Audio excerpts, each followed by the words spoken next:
My name is Ginny, also known as 2/3 Lotus, everywhere on the internet. This clip is part of my series, The Poets of Twitch, where I analyze my viewers' writing live on stream. Nothing has been edited out, so you're seeing this exactly as streamed with all of the imperfections and tangents that come with being live. If you want to catch me live or want more information, check out the description. Otherwise, enjoy some excellent writing. Let's get into this poem, though. Enough yapping. Or we can still yap, as we do, but... So how this works, for anyone new, I like to do a cursory, just read through of the poem. And I'll usually do 2 of these, or 3, 1 if it's really long. But this is purely with the pen down, to enjoy what I'm reading and enjoy your work, because poetry, art should be enjoyed. It should be beautiful, and we should spend time with that. And then I'll pick up the pen and start to, point out some ideas, dig into maybe some larger thoughts on, literary techniques and advice on what this poem does well, what it shows us, and then potentially critique, provided that is something that the submitting person wants. So, AuthorBrianLou, I will ask the questions, right? Are you okay with chat giving you feedback on this as well? Are you okay with critique? And are you okay with this going on the Poets of Twitch YouTube channel?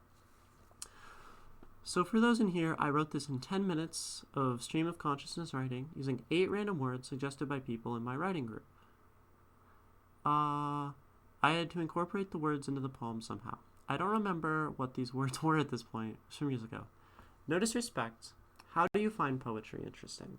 I think lots of people in chat have good answers to that. But I would say, similar to like a novel, let's say. A novel tells a long-term story over like a lot of pages. Let's say 300, right? And you do get amazing arcs of emotion and high points and lows and all these beautiful things going on. And this is awesome. It's beautiful. Or that could even be a video game through the course of, let's say, 30 hours of playtime, right? A story-based game. Omori. I haven't played it, but I know it is an emotional roller coaster, right? So these are things, this is media. This could be a TV show over the course of, 10, 20, 1,000 episodes. We're talking like One Piece. And this, again, has all of its arcs and beautiful things happening, right? These are like long-form artistic content. And then, as we go into writing, we can definitely... Let's talk about a short story. A short story might be half the length or less. This might be 50 pages long. It might be 25 pages. And oftentimes, authors are writing this because they can have just as much or more emotion within a very compressed space. And this can take you on all the beautiful ups and downs in a sort of distilled version of any one of these. Also like, a movie would be like a TV show distilled down to like 2 hours, right? And continuing on, if we really shrink it, a poem can be 1 page. And if we expand out our poem, we can have all sorts of emotional highs and lows that art gives us. Hello, how am I doing? I'm doing great. We're currently talking about the emotional density of poetry and why I like it. You found me on X. Awesome. It's good to know that social media actually works. SS Mariachi or Moon, right? What type of poem? I believe I recommended the sonnet for what you were looking for. And that is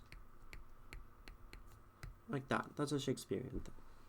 Anyway, so back to this. A poem can have all sorts of emotional highs and lows in a very, very short span. I'll make sure to check out, I tend to look at who follows me on X, and if you happen to, you know, if you're doing poetry, if you're doing art, if you're doing cool things, I'll follow you. They do seem like canned messages. Anyway, so a poem can have all these beautiful emotional ups and downs in a very short space. So, in a sense, I read poetry because my favorite metaphor, a novel is like drinking beer. You know, it's good, but you need to like drink a lot of beers to get like a buzz. I don't even really drink, but this is my analogy, right? And it's enjoyable, you can have a great night. A short story is maybe like wine, or a movie is like wine. It's a good length, you need to consume quite a bit, and then like, you know, you get something out of it. Poetry is like vodka or hard liquor, where a poem is like slamming back a shot of emotional density. And that's why I love poetry. I have 2 pages here from AuthorBrianLou, and it is full of probably so much beautiful emotion, and if you stick around, we will try to pull some of the emotion out of it. And it's difficult, because in this density, poetry can be really hard to understand, because there's so much, right? So much in it. So it takes some like mental legwork, like I think Brian Lou said earlier. You're in a very cerebral stream, so but that's my actual explanation and of why poetry is really good. Can I ask your pronouns? I don't know why I just default to they them. No, I mean that they them is fine, she her is fine, he him is fine. You know, they're one of the weird graphic designer promoters. Figured. I tend to call myself a girl and trans femme, but pronouns aren't really something I'm too bothered by. So, let's get in though to the actual poem that we have set out to do. I see I've got a very lively chat this morning or this afternoon, and it's exciting, but I'm going to show you all some poetry. So, here goes. A Denial of What I'm Told by AuthorBrianLou. I wander through this alleged catastrophe, a collection of sights, sounds, and experiences. I am uncertain, unaware of the toxic and acrid world. I am told it is hollow, a terrible place, that people are horrible to each other by nature.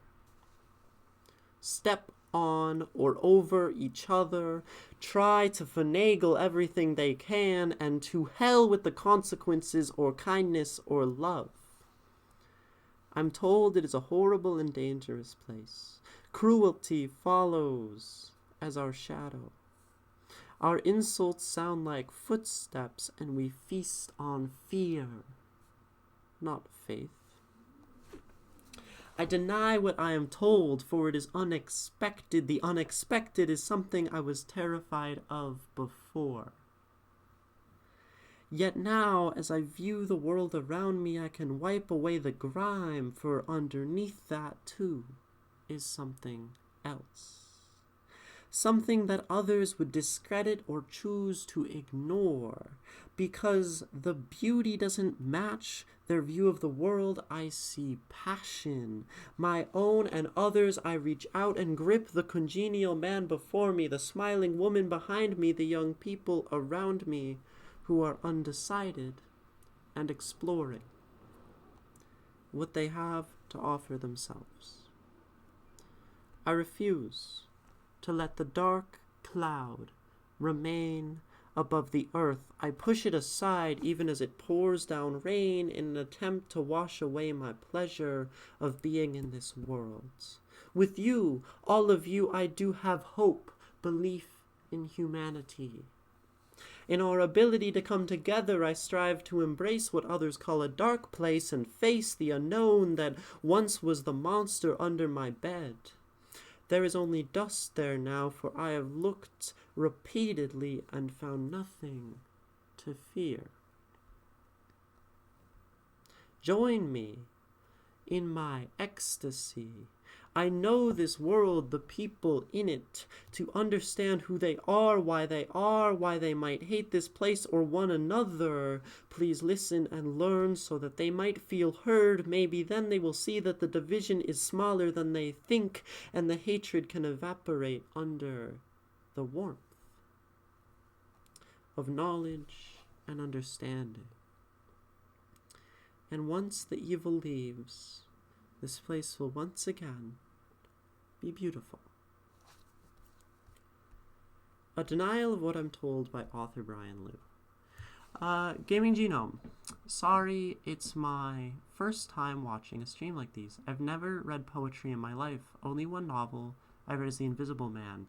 And that's fine. I love to welcome writers of all kind, not writers, people who are new to this. I think that's why I love streaming it on Twitch, because so many different people can come in and find poetry, which is something I really love and want to share. Poem is long. This one is a little longer, on the longer side. We read longer things sometimes on stream. We read shorter things sometimes. My only knowledge of poetry comes from Shakespeare's Romeo and Juliet. Yeah, and there is a lot more breadth to the art in many beautiful ways. I mean, Shakespeare is an excellent start, and we go through all sorts of different poetry from all sorts of different people on this street. It's how I write. Some poems are short and have rhyming schemes. This is called spoken word poetry. It's meant to be performed kind of like a monologue. Yeah, so this is spoken word. And if you've ever seen slam poetry or those videos of people up on stage reading poetry at a college that sometimes people like to make fun of, that's spoken word, or sometimes slam poetry. They're similar. There's some nuance. But yeah, that's what this is. And it's just one form. We read a much shorter poem yesterday on stream, and we're able to find a lot of meaning into it. A much longer poem the day before, and there's so many different things. Again, short poems. Sometimes I share my own work here. Lots of different things. Pinguino Man, there's a follower emote that's called BIM, and you can send 3 of them, and it goes BIM, BIM, BIM. Anyway, AuthorBrianLou, excellent, and I'm going to read it one more time, since it is long, right? And so you all can hear it again, and then we can start to go through the actual analysis. And I tend to spend a long time with a poem, up to, an hour, 2 hours, so it just depends. One of my favorite works. It annoys me when people reference it, because 99% of the time they've clearly never read it, understood it. And that's an interesting thing, Moon, right? Because you have this thing, Romeo and Juliet, that's very much a cultural icon. You have you have movies, you have plays, you have music, symphonies, ballets based on Romeo and Juliet, and modern retellings, etc., etc., etc. And this can sort of muddy the water of the actual original work. And I don't think that necessarily means other people are wrong, but it is different, right? Out of curiosity, what do I think of the title? I'm not sure what I think yet. A Denial of What I Am Told. Whoa, that was loud. Thank you, Will My Jr., for gifting the sub. that is a wonderful thing. Thank you very much. Quick question. I just remembered I read Diary of Anne Frank about 7 years ago. Is it considered a diary or a novel? I've heard many people call it a novel. I think it's some of both. I'm honestly not, certain. I haven't read it in a long time as well, but I'd say... I believe it is actually, her diary, right? However, it does tell a story, and it's well written. So, a novel is a written in prose, telling a story over the course of, a certain length that we expect. So, I would maybe call it a novel and a diary. Things can be multiple genres. Stopping by to say hello. Thank you, Will My Jr. Hello, how are you doing? And thank you. By the way, I don't think you're here whenever Ginny goes through my poems. I would love for you to read it. Yeah, and these are all on the YouTube playlist. It's an interesting question. I would call it a dramatization. Interesting. That is a good point, AuthorBrianLou. And people categorize work differently. So, people use it for a true love.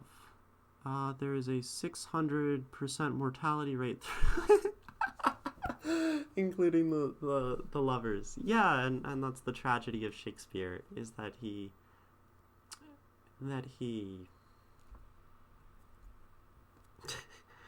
writes sort of a beautiful love and what might be true love, but of course star-crossed love that's where that term comes from. Star-crossed lovers, I believe, comes from Romeo and Juliet. So it's a very nuanced work, I would say, and I like it a lot, for sure.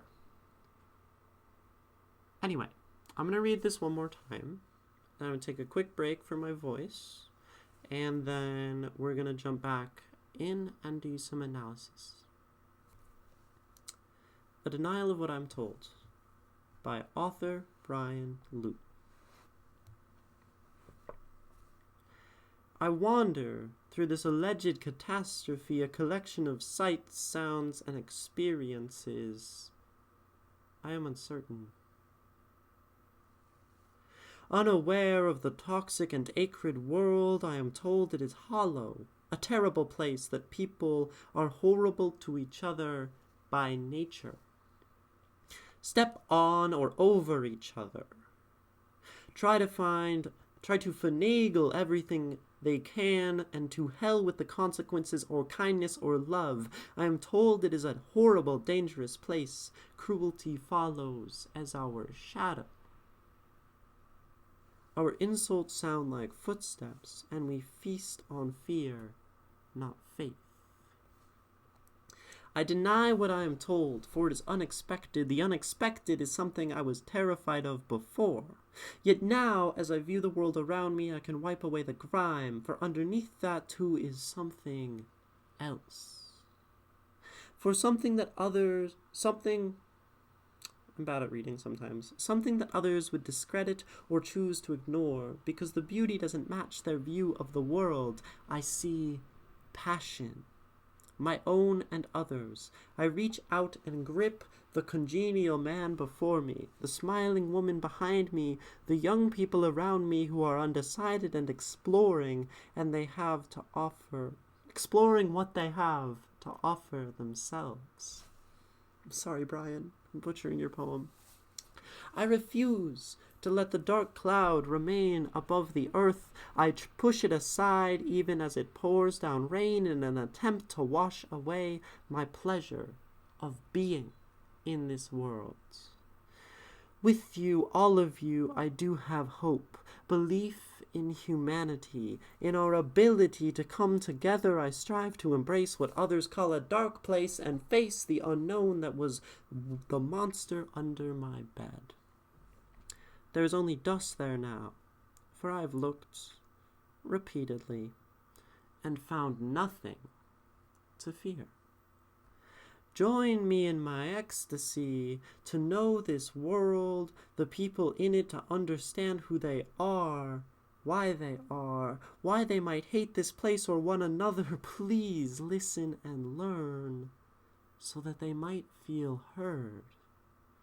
Maybe then they will see that the division is smaller than they think, and the hatred can evaporate under the warmth of knowledge and understanding.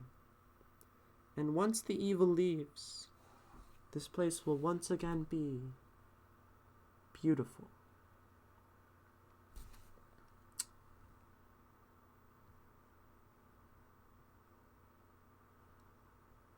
Romeo and Juliet. When people talk about Romeo and Juliet, it makes you giggle and roll your eyes. Fair enough. It boils down to two dumbass teenagers defying their parents and dying for it. Yeah, it's tragic.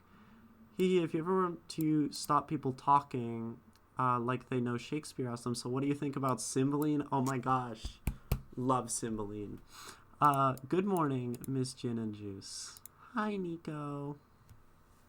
I read it in high school. I love Cymbeline, but I haven't read it because I love one of the characters. I read it in high school. We all read it together. There was a list of the characters on the board. One student would get a character for the section. I was Juliet.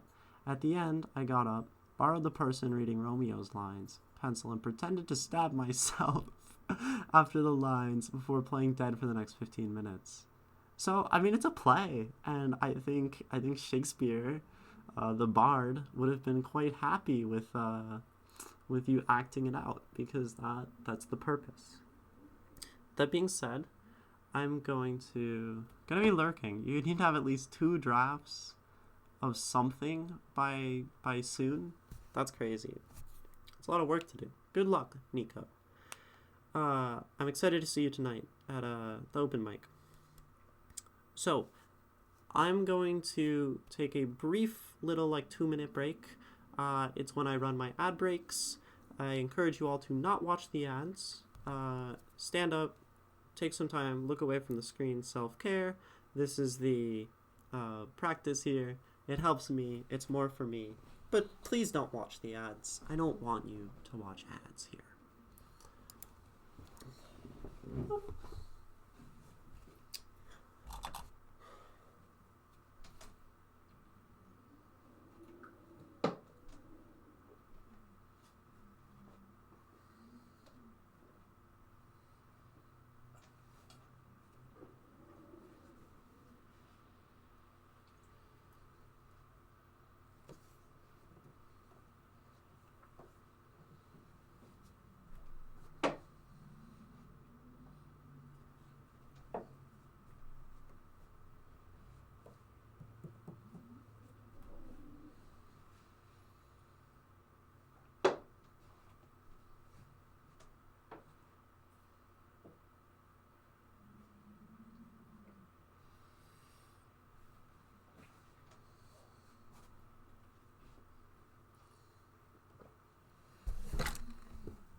Okay.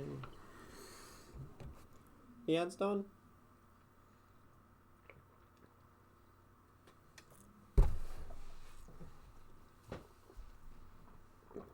Seems like they should be done. Okay, let me go back through chat. Since y'all just put a bunch of things here.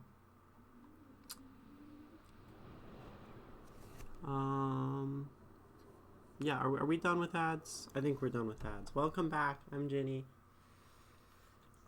And I am also known as 2/3 Lotus, also known as a streamer who needs to catch up on chat messages. Open mic. Variety open mic that I volunteered to co-host. Yeah, it's in person, that I go to often, Nico goes to, here in Las Vegas.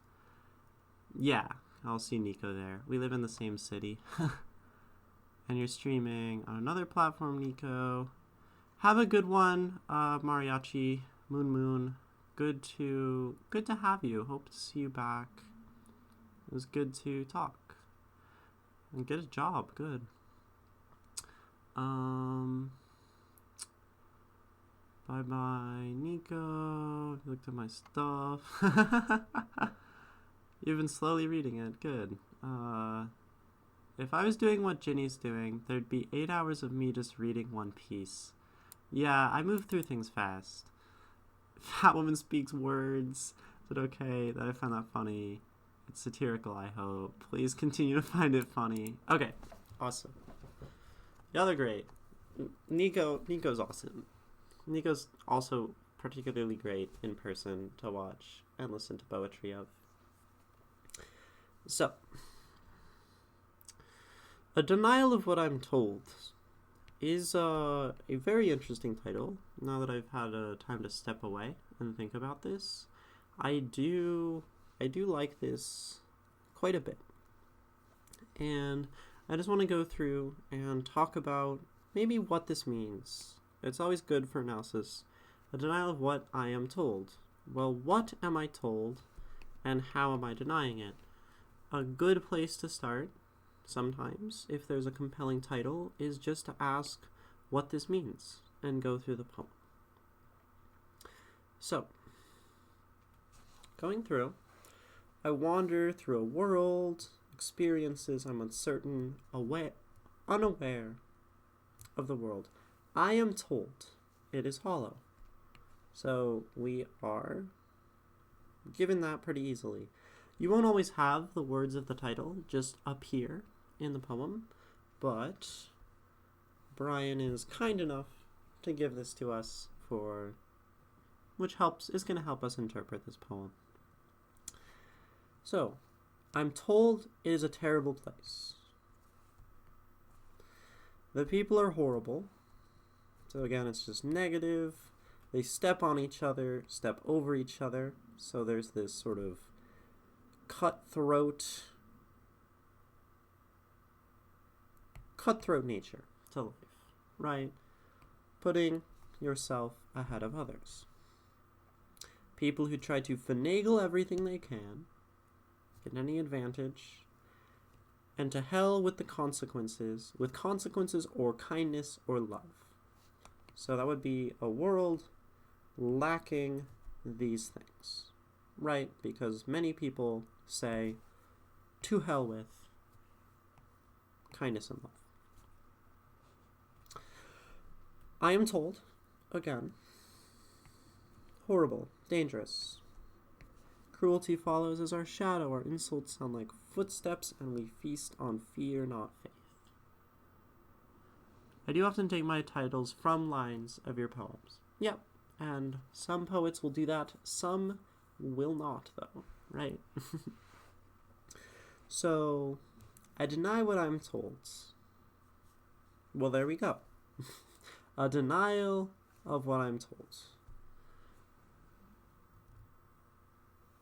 For it is unexpected.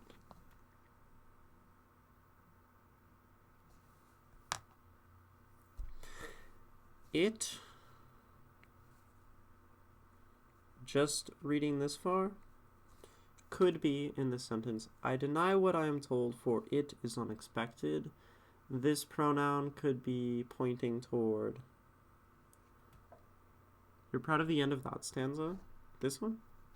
Or this one? Stanza 1 or stanza 2? I deny what I'm told, for it is unexpected. So this could be pointing toward what I'm told or the fact of denial. I deny what I'm told, for it is unexpected. That meaning the denial of what I'm told is an unexpected thing. Or this could be saying that what I'm told is unexpected. These are sentences like this can sometimes be a little tricky to figure out, and we'll come back to this. End of stanza 1. Our insults sound like footsteps, and we feast on fear, not faith. All of this. Yeah. I did sort of gloss over these last lines, but I'm just going over the relation to the title and maybe the broader meaning. But yes, good writing, as always. The unexpected is something I was terrified of before. So we have this idea now coming in of the unexpected. Yet now as I view the world around me, I can wipe away the grime, for underneath that too is something else. Something that others would discredit or choose to ignore, because the beauty doesn't match their view of the world. So you could say that this is sort of unexpected. When something doesn't match your view, and yet it happens, that in a sense makes that an unexpected thing for these people, right? So that tells me that it is similarly unexpected to deny these universal truths that we're talking about. What we're being told, the world is a terrible place, we are choosing to deny them. That is an unexpected thing to do. And we were once afraid to do this.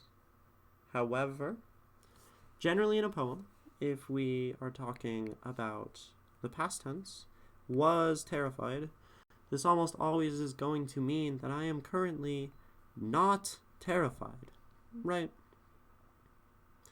Sometimes that's not always the case, but generally, if the unexpected is something I was terrified of before, using that past tense twice,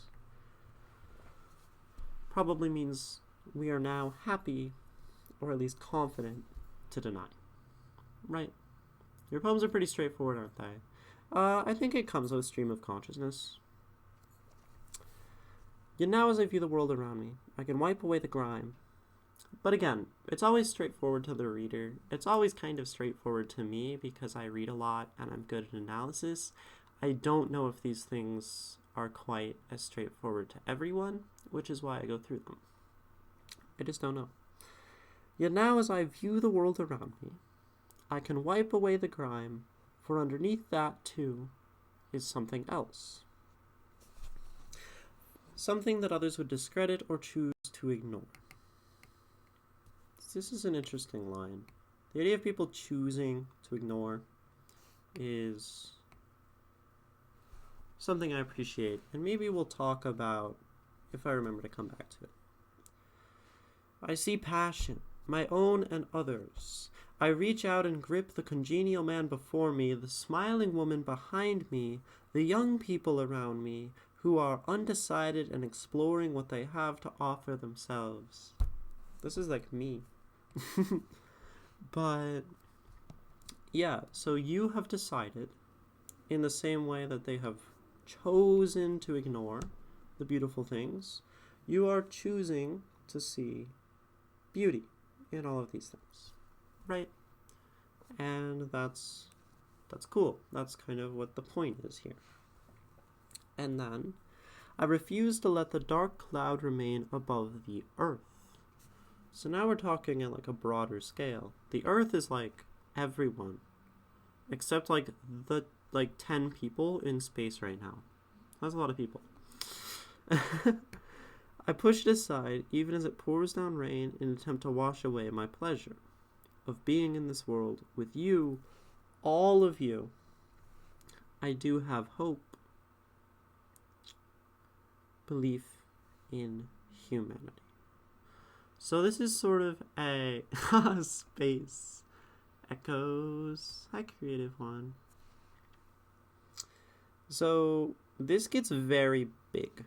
Like the scale of this is pretty massive, since we are now talking about our faith in humanity as a whole.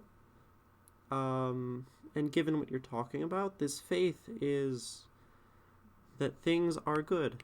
Things can be good, and people will find, good things in this world, That's like the worlds. And then there's Africa here, and Europe, all that, right? That this has good things, and you believe that people can find that, right? Didn't expect me to draw a globe today. Y'all should never expect me to draw or not draw anything. We've drawn beholders from D&D on poems. We draw loss a lot. And the theory, humanity provides a more vast, potentially, than the limits of the planet. And the theory, humanity provides a more vast, potentially. Yeah, I mean, we do have this capability to go beyond, right?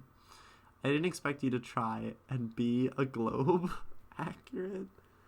Oh, like write it, like make it accurate, like to the world. I'm not a globe. And our ability to come together, to strive to embrace what others call a dark place and face the unknown that once was the monster under my bed.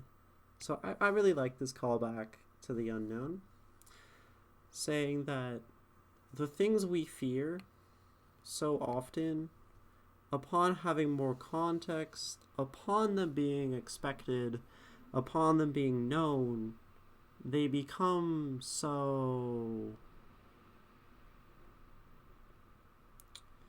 small, these problems, right?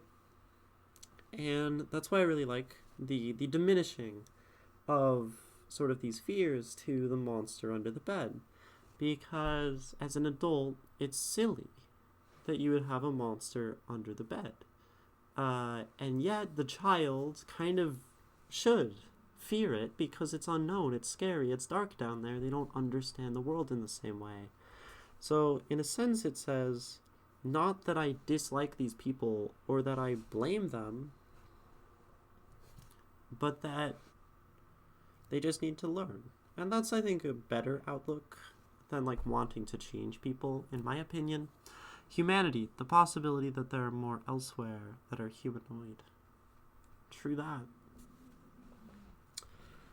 You can put Mars here. But I know Mars doesn't have people that are humanoid. I don't know how to do more for Mars than like a red dot, admittedly. I need some like orange.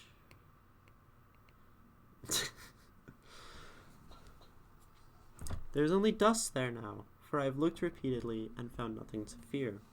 So literally, your fears have been reduced to dust. Nothing. Harmless. And that's cool. Maybe it'll make you sneeze. Join me in my ecstasy. To know this world, the people in it, to understand who they are, why they might hate this place or one another. Please listen and learn, so that they might feel heard. Maybe then they will see the division is smaller than they think. And the hatred can evaporate under the warmth of knowledge and understanding, and once the evil leaves, this place will once again be beautiful. So this is like just a final invitation from Brian to join me. You know, I've seen this thing, and you know, it's pleading.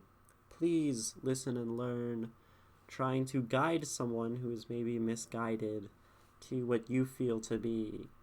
I mean, ecstasy. This is a very powerful word, right? And I know the feeling you're talking about, the understanding that life is beautiful, that people are beautiful, and that so many people don't understand it. And a lot of that is understanding who you are, what your purpose is in life. And it's like hard, right? And it's nothing against these people. We live in a very difficult world that leads to division. There's a lot going on. But like, again, you say, it's smaller than you think. Hatred can evaporate under the warmth of, back to knowledge, and the unknown, knowledge and understanding. So the point maybe being that if you know, once you learn, once you grow out of the fear, once you grow out of the monster hiding under the bed and learn that, like, that's not a real thing, and down here under the bed, this, like, scary monster, it's like a goblin, just a goblin here. The goblins that live under your bed are not going to hurt you. And in the same way, the division that we create by us. It's imagined the way that we're different from people. Like goblins under our bed that are gonna jump out and bite our ankles in the night or something. Right? So yeah, a denial of what I'm told. You certainly do say that. I mean, admittedly, I do wonder. Like, you talk about the denial at the start of the poem. You say, I deny, I'm told these things. And about half the way through, after I refuse, you really shift to these broader ideas of people being good and the unknown not being so scary. And it almost, to me, feels like the more crucial part of the poem is not necessarily the denial of what is being told to you. Well, maybe, hold on. I need to think about that for a second. I don't want to say something stupid. I don't like saying dumb things. So, maybe I like it.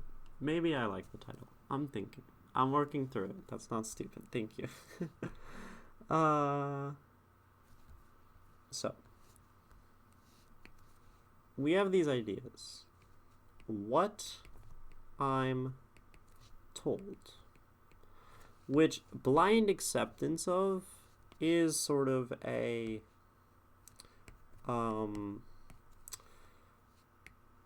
accepting what you're told and not just like listening and being critical and having that knowledge and questioning and looking under the bed. This is the denial, right? The knowledge, the understanding. And so, titling the poem, right, Denial of What I'm Told, is interesting because you're not talking about maybe your actual point, which is we need knowledge and understanding of each other to grow, right? You're using this vessel, denying what you're told, the things you're told there's a monster under your bed, and the denial of that kind of points at the idea of knowledge, right? Which takes it like a step back away from your actual point. Oh snap, like the leg. I'm just kidding. King Poyo, welcome. I hope your leg is all right. So part of me says, for a poem with such a direct message, right? To understand, to embrace, the warmth of knowledge, to put aside the unknown, the unexpected. This is like very directly the theme of your poem. And I wonder if using a denial of what I'm told, which is a little more vague, it's certainly more evocative, whether that contributes to the directness of your poem, right? It certainly gives you like something to think about, but you could also call it literally something like the warmth of knowledge. Like that could be a title. I don't know which one we like more. I'd say plainly with the words, a denial of what I'm told is more thought-provoking, but I wonder if that is the title you want, right? Kinda, I was being, you were being a wee shit, so it is understandable. Fair enough. Well, I hope it gets better. So, title is beautiful. You asked about it. A denial of what I'm told. It's evocative. But, to me, it doesn't feel like it clicks with the poem perfectly. I did intend for the thought-provoking title type. Yeah. I wander through this alleged catastrophe.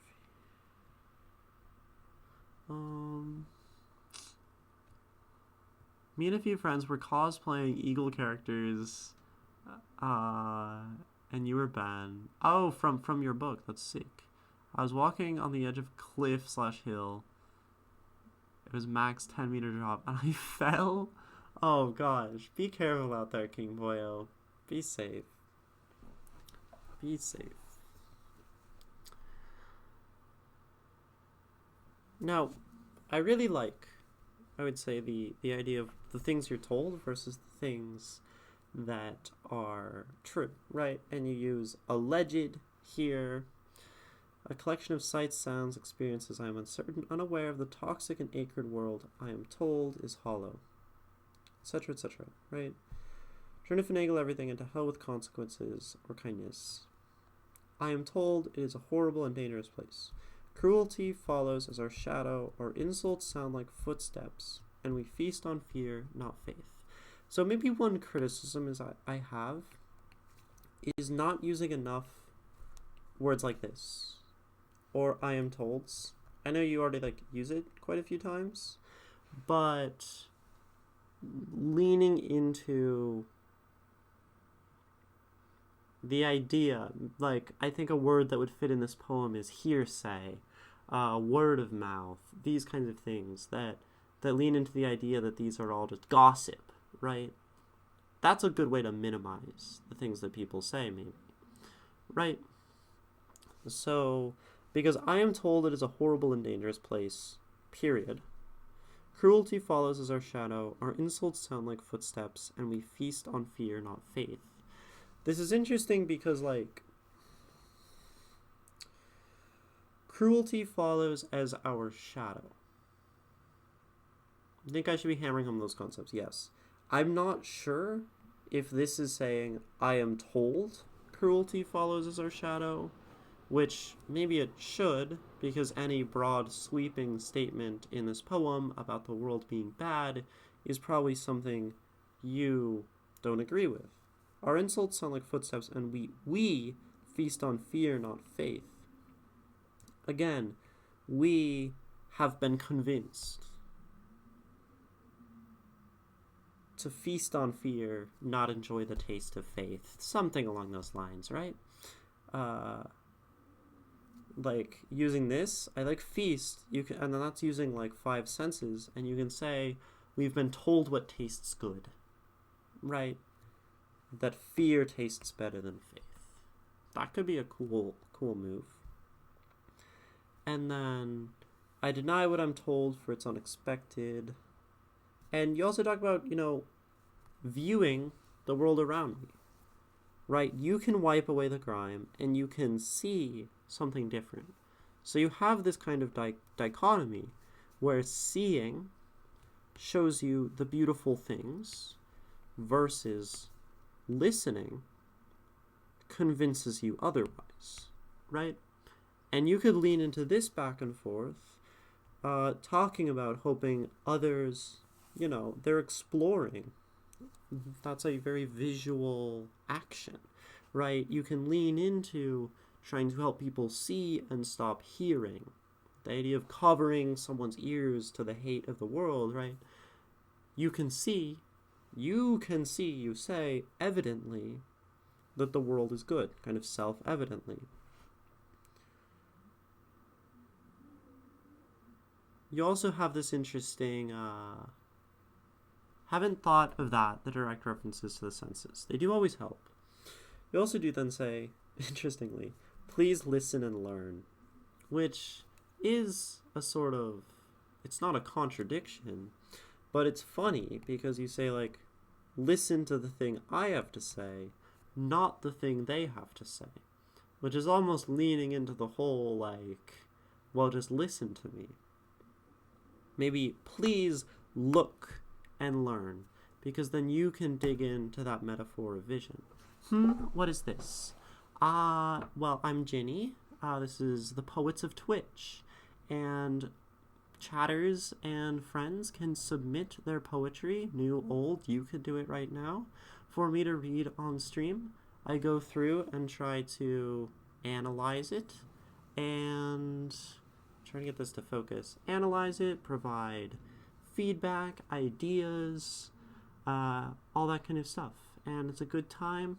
And this is by AuthorBrianLou, who just sent a message in chat. So welcome in, Lermfish. Keep going. I need to step away. The camera's out of focus too. Yep, I fixed it. And it is also time for me to rest my voice a little bit, and maybe we can talk more about the visual versus auditory metaphor. So I'm going to run a quick ad break. Please don't watch it, so I can drink some water, so I can step away from this for a moment and think. I think that's a very healthy thing in art. Don't watch the ad.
Good stretch.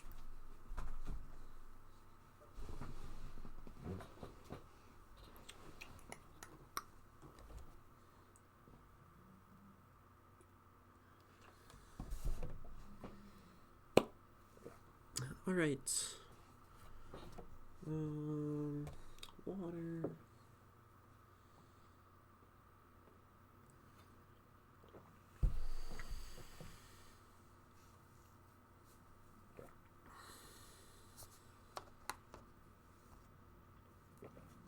Okay.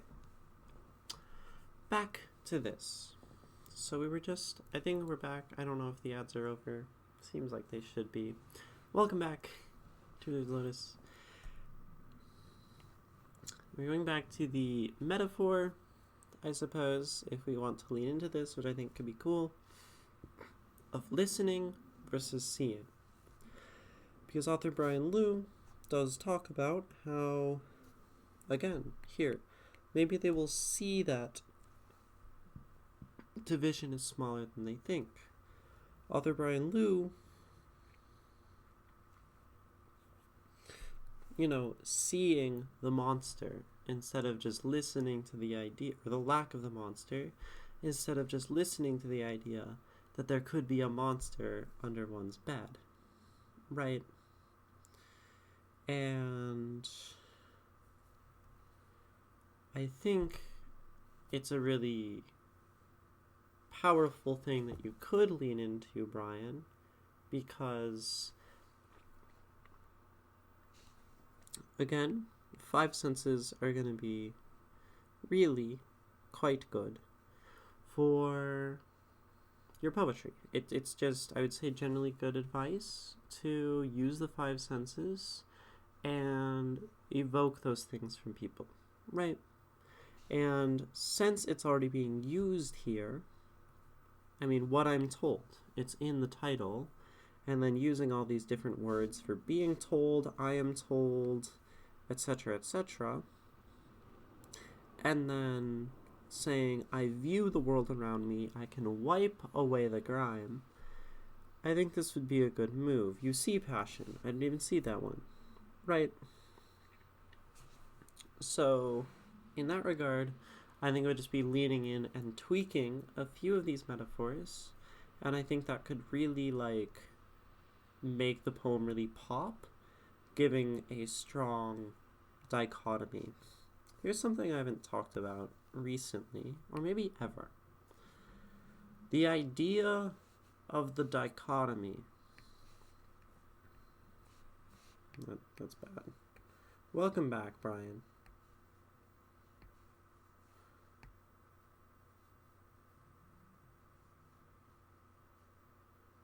Dichotomy. These are often very powerful things to use in your writing. So in this case, we're talking about hearing, wrong color, hearing, which is kind of bad, we don't like it in this poem, versus seeing what is beautiful, right?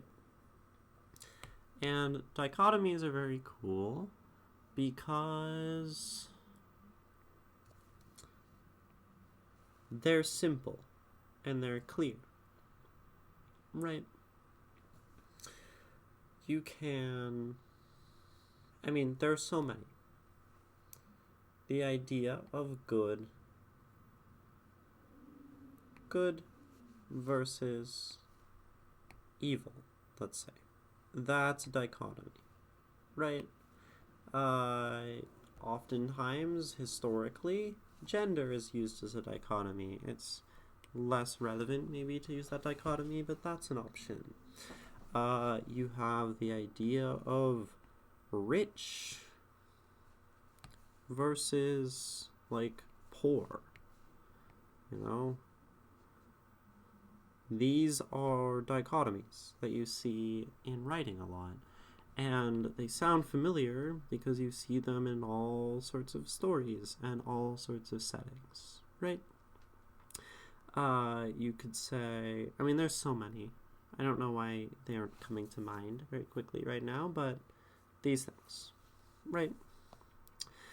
And I think we can make a dichotomy out of hearing and seeing as the two different senses.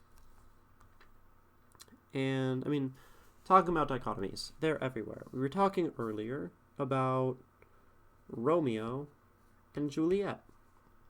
You have the Capulets, Capulet and Montague families. And they're really the only two players involved in the story. And it's very simple, one versus the other. I think they do have very contrasting colors, red and blue, something like that. It exists all over literature, all over media. It's everywhere. I don't know, for some reason what's coming to mind in my head, because we're on Twitch, Piltover and Zon, for anyone who plays League of Legends. Piltover and Zon. For those who don't know, Piltover is this very rich city that's high up, kind of in the sky, I think. And then there's all this underbelly of industry and stuff underneath Piltover, and that's the city of Zon. And Zon is super decrepit and poor and full of gangs, and Piltover is really opulent, right? So that's sort of the rich versus poor, and even just high and low. Like, these are dichotomies we use in media, and they're very powerful. And if you're already sort of accidentally leaning into a dichotomy, and it seems to work, it can be useful, right? Of course, the world doesn't exist in black and white. Like you say, AuthorBrianLou, there's the prince, who's not having any of that because the whole Capulet Montague thing is silly, right? And there's a point that, indeed, life is not black and white. It's not Montagues and Capulets. It's not Piltover and Zahn. It's not good and evil. It's not rich and poor. It isn't hearing and seeing. But it is a very useful way to depict something simply in literature. And that's why we do it. Because it takes a world that isn't dichotomous, that has all these different factors affecting us, and it boils it down to just dividing them in two and saying, this side and this side. And that can be really nice, right? Ignorant versus informed. Yeah, absolutely a dichotomy, and that is also a dichotomy in your poem. The people who hear are ignorant. The people who see are informed. And it's not saying necessarily, it's difficult because division and dichotomies, that means like two, divide into two, dichotomy, two, right? Division can other people. Very often in these dichotomies, good cannot reconcile with evil. Evil cannot reconcile with good. Oftentimes the rich won't reconcile with the poor, and vice versa. Piltover and Zahn in League of Legends hate each other. The Capulets and Montagues hate each other. That's like the beauty of the dichotomy. It works. And you also have this great thing in your poem where you are saying there is sort of this dichotomy, but then you supersede it in what you do and say the nonsense of just hearing versus seeing, right? Seeing, right? You have seeing and you have hearing. Let's see if I can... Yeah, that's in here.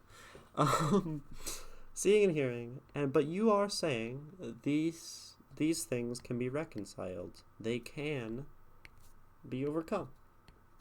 And that is, I guess, one of the beautiful things about this poem. And a beautiful thing about your worldview is it's a worldview that doesn't boil it down to this. And in a sense, it's opposed to the entire idea of this, which, funnily enough, sort of makes another dichotomy if we take AuthorBrianLou against the idea of the dichotomous division. It's interesting, because my idealistic worldview is that you have to understand evil if you're good, and vice versa. The best way to formulate an argument is to learn about people who disagree with you. Absolutely, right? I was typing that while I started talking about it. Yeah. And I think it's good. It's good writing if you were able to already transmit the worldview and what you're going for. And I think these sort of advices that I'm giving about leaning into this very well might help your poem shine even brighter in that regard. Right. Any questions, AuthorBrianLou? Or do any other chatters have comments for Brian? If not, then I'll give you a minute. We are going to read over it a last time, and it's going to be a beautiful thing, and it's going to be read probably better than I read before, now that I've read over it a bunch. And then we will move on to something else. If there's anyone who's in chat who submitted, or Bukowski, if that must happen. Don't think I have any questions. Well then, if no one else in chat has questions about, dichotomies, or why we use the five senses, or goblins under beds, speak now, or forever hold your peace. I think I found more in it than you did when you wrote it. Yeah, I find that I tend to be able to do that for people, which is sort of, I don't know, interesting. That's what analysis is. There you go. Over-analysis, perhaps. Yeah. Hey, Nico, we're reading this poem one more time, and then we are moving on to other things. I'm happy you got to the core and then found more. I'm happy I did too. Status update from the pit. I'm not doing too good. Well, Nico, I would recommend taking a step away from your work if you've been working on it constantly. Go step outside and stare at a tree. Pull yourself away from it for a moment, drink some water, eat, and hopefully that will help you. And also you can just listen to a very inspiring poem from AuthorBrianLou, A Denial of What I Am Told.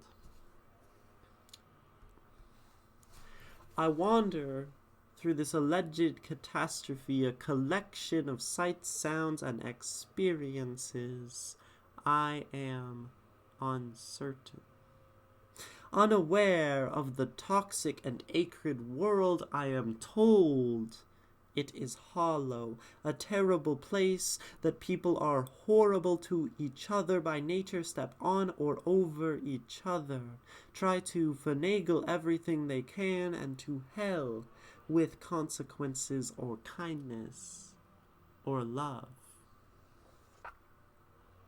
I am told it is a horrible and dangerous place. Cruelty follows as our shadow. Our insults sound like footsteps, and we feast on fear, not faith.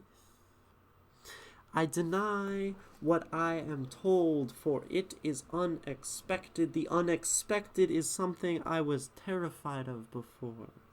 Yet now, as I view the world around me, I can wipe away the grime, for underneath that too is something else. Something that others would discredit or choose to ignore because the beauty doesn't match their view of the world. I see passion, my own and others. I reach out and grip the congenial man before me, the smiling woman behind me, the young people around me who are undecided and exploring what they have to offer themselves. I refuse to let the dark cloud remain above the earth. I push it aside even as it pours down rain in an attempt to wash away my pleasure of being in this world with you. All of you. I do have hope.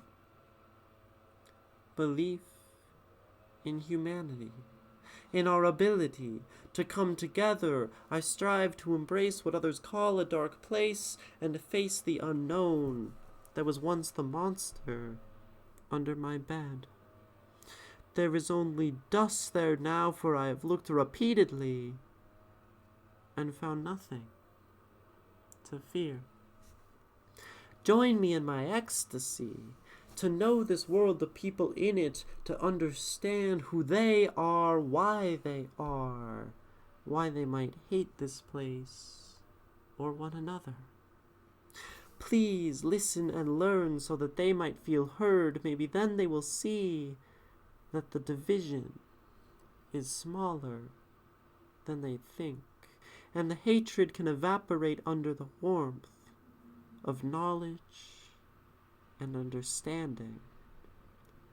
And once the evil leaves, this place will once again be beautiful.